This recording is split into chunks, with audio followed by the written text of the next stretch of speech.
그럼 도대체 검찰개혁을 구체적으로 어떻게 할 것인가? 뭐 너무 많은 일들이 있습니다. 근데 제일 중요한 게 있고 덜 중요한 게 있을 거 아니에요? 우선순위, 제일 먼저 해야 되는 것들이 있을 겁니다.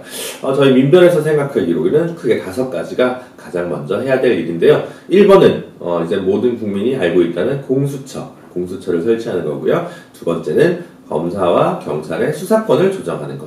검경 수사권 조정. 이 2번째라고 할 수 있습니다. 3번째는 조금 단어가 어려운데요. 검사 작성의 피의자 신문 조서 증거 능력 변경이라는 테마입니다. 좀 어려운데요. 네, 이따 천천히 설명하도록 하겠습니다. 그리고 4번째가 재정 신청 제도의 전면 확대라는 주제고요. 5번째 주제로는 법무부의 탈검찰화라는 주제입니다.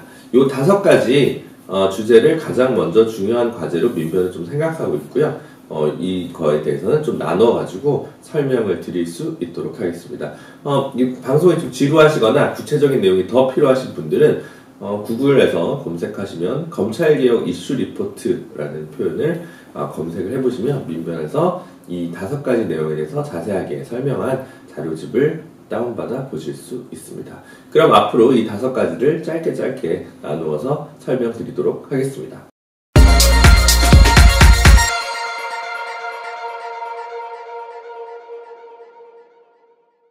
검찰개혁 첫 번째 과제는 공수처입니다. 공수처 이제 뭐 다들 아시는 내용이어서 사실 짧게만 말씀드리겠습니다. 고위공직자들의 비리, 부패 비리 뭐 이런 것들을 이제 조사하는 별도의 독립기관을 설치하자는 내용입니다. 공수처 설치는 96년인가요? 부터 시민사회에서 문제제기를 했던 사안이고요. 그동안 20년 넘게 논의되었으나 아직까지도 국회에서 결실을 보지 못하는 겁니다. 공수처 왜 필요하냐? 처음에 얘기했던 건 그거예요. 반부패, 그러니까 고위공직자의 부패가 너무 심하니까 이걸 전담하는 기구가 필요하다. 이 문제의식이 하나 있었어요. 근데 2번째는 우리 사회에서 주요한 권력자에 대한 비리를 조사하는 걸 검찰이 하고 있는데, 그러니까 검찰의 인사권은 집권 여당이 갖고 있고, 그러니까 여당에 대해서는 너무 관대한 수사를 하는 거 아니냐. 혹은 이후에 자신들이 검사가 끝나고 변호사가 될 걸 대비해가지고 재벌에 대해서는 또 너무 관대한 수사를 하는 거 아니냐. 뭐 이제 이런 여러 가지 문제의식들이 있는데 그 중에 일단 공직자 문제부터 해결을 하자. 이렇게 얘기해서 공직자 비리에 대해서 전담하는 기관을 따로 만들자고 한 거죠. 그게 비슷한 예로 어떤 게 있을 수 있냐면 특검이 있을 수 있죠. 네, 그쵸? 예를 들어 대통령의 뭐 사저가 문제가 된 내곡동 특검이라든가. 왜? 대통령이 인사권을 갖고 있는데 검찰이 수사를 하면 제대로 수사를 안 할까봐 특검을 만든 거죠. 근데 특검 제도를 해보면 아시겠지만 이 특검이라는 게 1차적으로는 특검을 구성하는데 한 2달 걸립니다. 특검을 한 해 만에, 특검은 누구로 하네, 특검 사무실 구하네, 특검 직원 구하네. 그리고 알고 보면 특검은 또 절반 정도는 기존 검찰에서 수사 인력이 파견됩니다. 그렇기 때문에 독립성을 완벽히 보장하기가 어렵습니다. 그리고 더구나 특검이 됐다는 건 사후 약방문적인 수사와 기소, 그리고 증거인멸 다 끝나고 이루어질 수가 있거든요. 그래서 별도의 기관을 만들자는 거죠. 그래서 오히려 대통령의 친위부대 이런 공수처는 말도 안 되는 얘기고요. 오히려 대통령의 임명권보다는 국회의 임명권을 조금 더 많이 주는, 지금 현재 검찰보다는 많이 주는 방안으로 논의가 되고 있고요. 실제로 지금 패스트트랙 법안도 그렇게 설계가 되어 있습니다.